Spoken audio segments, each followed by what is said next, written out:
Mpenzi mtazamaji, kama ndio kwanza unafungua channel yako ya Tifu TV, tafadhali subscribe ili uwe mwanzo kupata video zetu mbalimbali za ndani na nje ya nchi. Share video hii bila ya kusahau kudondosha comment yako, kwani ni muhimu sana.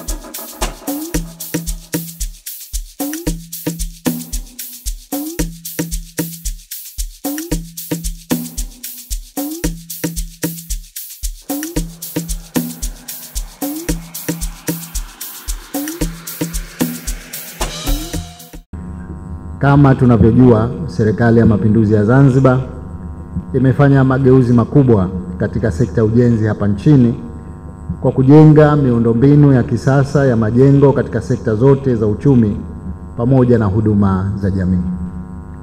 Aidha, serikali imejenga barabara za kisasa katika maeneo mbalimbali ya mijini na vijijini kote Unguja na Pemba. Hatua hii inadhihirisha jinsi sekta hii ilivyo muhimu katika utekelezaji wa mipango ya serikali na pia jinsi sekta hii inavyozidi kukua hapa Zanzibar. Napenda kuwapongeza kwa hatua hii muhimu ya kufikia uamuzi wa kuanzisha jumuiya inayolenga kuwaunganisha wadau wote wanaoshiriki katika shughuli za ujenzi kwa njia moja ama nyingine. Ni dhahiri kuwa taasisi hii itakuwa ndio chombo rasmi cha wadau wetu kuwasilisha ushauri, mapendekezo na changamoto zenu kwa serikali kwa sauti moja. Kwa hakika, sekta ya ujenzi Zanzibar inaandika historia mpya ya kuleta ushirikiano na serikali katika kuleta maendeleo ya nchi yetu. Tukio hili la uzinduzi wa jumuiya kunaleta fursa ya kuunganisha mawazo na mijadala baina ya sekta binafsi na serikali katika kupeana ushauri wa kitaalamu na kutatua changamoto zenu kwa maslahi ya nchi yetu. Napenda nikupongezeni sana kwa hatua hii muhimu kwa maendeleo ya sekta ya ujenzi hapa nchini.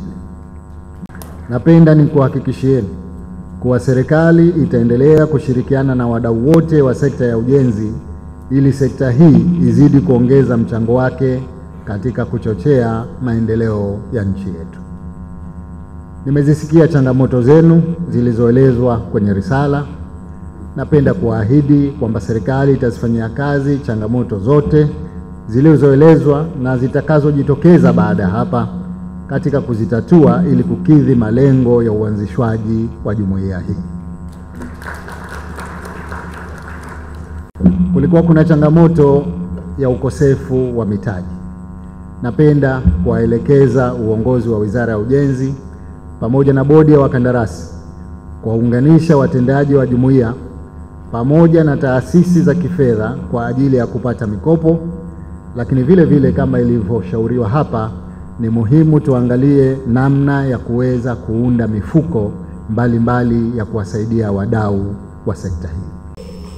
Bahati nzuri tunalo eneo zuri tulilolitenga kwa ajili ya ofisi za serikali, Baraza la Wawakilishi, lakini vile vile tumeweka eneo kwa ajili ya taasisi za serikali. Pamoja na kwamba hii sio taasisi ya serikali, ninaona umuhimu wa kuipa nafasi kuwepo pale. Lakini na mimi nikuombeni tu kwamba hilo jengo lenu basi lifanane na sekta yenu. Maana ni muhimu nyinyi muonyeshe mfano wa aina gani majengo yanatakiwa yawe. Napenda kutoa wito kwa wanachama wa jumuiya hii kuwa na umoja na mshikamano, kuepuka migogoro isiyo ya lazima na kuwa chombo imara cha kuleta mabadiliko chanya katika sekta ya ujenzi. Mna wajibu wa kuendelea kushirikiana na serikali katika kuleta mapinduzi ya kimaendeleo kupitia sekta ya ujenzi kwa kuzingatia viwango vya ubora, muda wa kukamilisha kazi na gharama sahihi za ujenzi. Na nasema haya kwa sababu natambua umuhimu wa sekta ya ujenzi katika uchumi wetu. Ukiangalia ukuaji wa uchumi wetu, sekta ya kwanza ni sekta ya utalii. Ya pili ni sekta inayohusika na masuala ya ujenzi. Na hivi karibuni, kwa kasi tunayokwenda nayo kwenye masuala ya ujenzi, nadhani inaweza ikaja ikaivuka sekta ya utalii. Nasema hivyo kwa sababu hakuna kitu ambacho hakijengwi sasa hivi.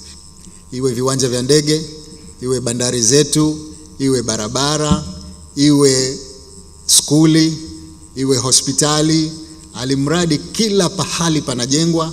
Na kwa awamu ijayo, kama alivyosema waziri hapa, mpango ni kujenga zaidi kuliko hapa. Sasa nakubaliana na nyinyi kwamba ni vyema na sisi Wazanzibari tusije tukageuka kuwa watazamaji. Ni lazima tuweke utaratibu mzuri wa kuhakikisha tunashiriki kikamilifu. Sasa katika kushiriki kikamilifu tunahitaji kujenga uwezo, tunahitaji kuwezeshwa kimitaji, tunahitaji kuwa na sehemu ya miradi hiyo mikubwa inayofanywa na kampuni kama local content. Kwa hiyo lazima sheria zetu zikae vizuri. Nafurahi kwamba TUCASA wako hapa, wao wana uzoefu, jifunzeni kutoka kwao, ili kama ni swala la kubadilisha sheria, kama ni swala la kuweka kanuni, kama ni swala la kupata wadau wa kukusaidieni, basi hakuna taasisi yenye uzoefu wa jambo hili kama TUCASA. Nafurahi kwamba wako wakusaidieni tufanye hivyo. Mimi binafsi ningependa kuona wao wanasema wameweza kuinfluence mabadiliko ya sheria kwamba kule bara mradi chini ya bilioni 50 ufanywe na watu wa ndani. Tunaweza kwa Zanzibar tusianzie hapo kwa sababu bilioni 50 ni kubwa kidogo kwa kampuni zetu. Lakini lazima tuanze sehemu. Haiwezekani tukawa tunajenga skuli ya ghorofa 1 au 2 akajenga mtu wa nje. Sasa hapa tunayo miradi midogo mingi ya bilioni 10-15. Hiyo ni lazima tuhakikishe wanajenga watu wa ndani. Wadau waliopo hapa leo katika hadhara hii wanajumuisha kuanzia wasanifu ujenzi, wajenzi wenyewe yani makontrakta, wasambazaji wa bidhaa, vikundi kazi maalum vya ujenzi kama vile vya zege, vya ufungaji mbao yani formwork, vikundi vya usafishaji barabara, vikundi vya vyuma, ufungaji vyuma, na kuonyesha furaha na shukurani zao kwako ni wingi wao unaoona hapa leo wamefika.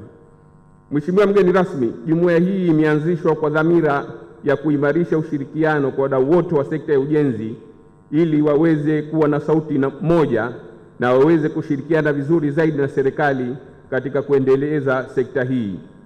Kufanya hivyo kutasaidia kukuza uwezo wa kiuchumi na kibiashara katika sekta hii baina ya wadau wenyewe na serikali, na pia kutoa fursa kwa wahusika wote kuweza kupata kazi, mitaji, vifaa na mafunzo kwa wale wanasekta.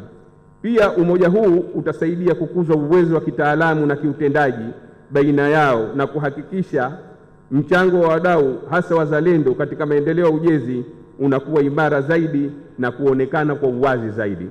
Kingine ambacho tunashukuru ambacho pia tumeshirikiana na serikali ni zile fedha ambazo zinatoka nchini. Tukaona kwamba ziwekewe uwigo, baadhi ya kazi zifanywe na wazawa. Na sheria ile kama mnavyofahamu sasa inatambua pamoja na regulation zake kwamba kazi zisizozidi shilingi bilioni 50 zinapaswa kufanywa na makampuni ya kizawa. Hayo ni maendeleo makubwa Mheshimiwa Rais, na kwa kweli tunakupongezeni sana kwa kuyafanya. Kwa hiyo kazi kubwa ambayo sasa tutaifanya ni kuhakikisha yanatekelezwa, na ninaamini hasa kwa Zanzibar tunavyofahamu unavyofanya kazi wewe Mheshimiwa Rais, ni mtu ambaye unapenda kukuza watu hapa. Nafikiri kwa huku mtaisimamia kama ambavyo inasimamiwa kule bara. Mheshimiwa Rais, niseme ukweli, haya ndiyo tunayoyashuhudia katika nchi yetu. Vision yako, maelekezo yako yametufikisha hapa.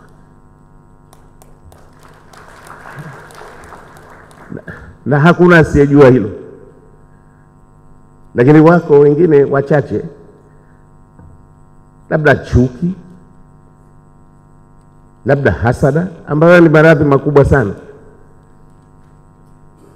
Lakini ukizungumza barabara sasa hivi hakuna mahala ambapo hakuna barabara. Ni kazi yako Mheshimiwa Rais. flyovers kwa mara ya kwanza.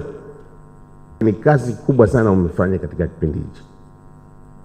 Bandari zinajengwa, airport zinajengwa, na hata huu mji sasa hivi jamani, tukipita sisi wenyewe tunaona raha, tunaona mabadiliko. Kipita kwenye barabara ambazo tayari zimekamilika, tunaona raha sana. Mheshimiwa, umetuheshimisha sana, tunakushukuru sana. Hasa niwaambie tu wenzangu kwamba awamu ijayo inshallah, chini ya uongozi wako na miradi ambayo naijua umeipanga, hii Zanzibar itakuwa mbali sana.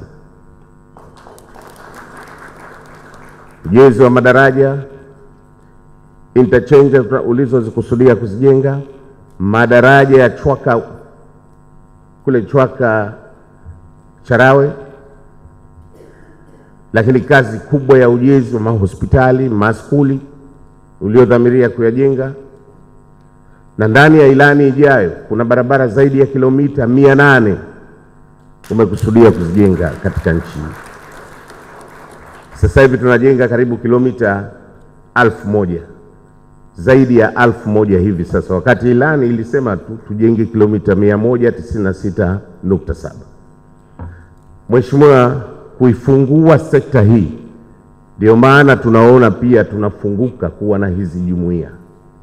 Jumuiya hizi zinahitajika kwa sababu kuboresha utoaji wa huduma, lakini pia na usimamizi wake wa maadili na kukuza ujuzi ni jambo muhimu sana katika sekta hii.